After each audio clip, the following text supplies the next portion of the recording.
TikTok's getting banned? I don't think so, homie. I don't think so. Watch this video if you want the truth. Legal Amigo here. I cover legal issues. I cover politics. I cover the truth. We're gonna break it down. Okay, so here's what's actually happening. Congress has decided that it likes having control of social media companies, and it wants control of TikTok. That's point number one, okay?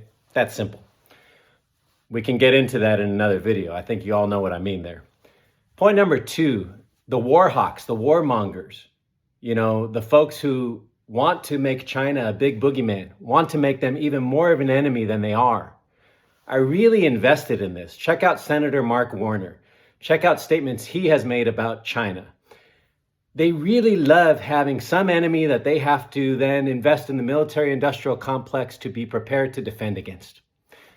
That's part of the story here too. The other thing is TikTok's already owned by about 40%, or 40% of TikTok's already owned by US investors. This just means that US investors would own the rest of TikTok. That's really all it means. And they're trying to make up all these stories about how, China is controlling and influencing TikTok. Not true. Maybe it's the United States projecting. They're trying to make up these stories about how China has data on us and that's unsafe. Anybody can scrape all the TikTok data for about $5 million. Anybody. And believe me, people do that. Our data, everyone has our data. So that's just bogus.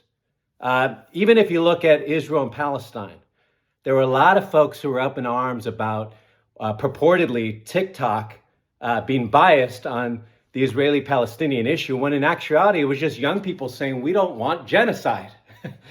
But they made this whole thing about what was going on. And Bill Ackman was a big voice in that. And Bill Ackman owns a huge percentage of Universal Music.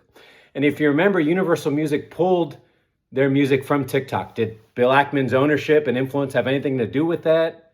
Et cetera, et cetera. You got to look at what's actually happening. The bottom line is, no matter what, we're still going to have TikTok. It's so valuable. The only question is who's going to own it, who's going to control it. The U.S. wants to control it, and U.S. investors probably want to own more of it, but they already own plenty of it. And that's what's actually going on. Thanks for listening. Curious what you think. Let's stand for truth.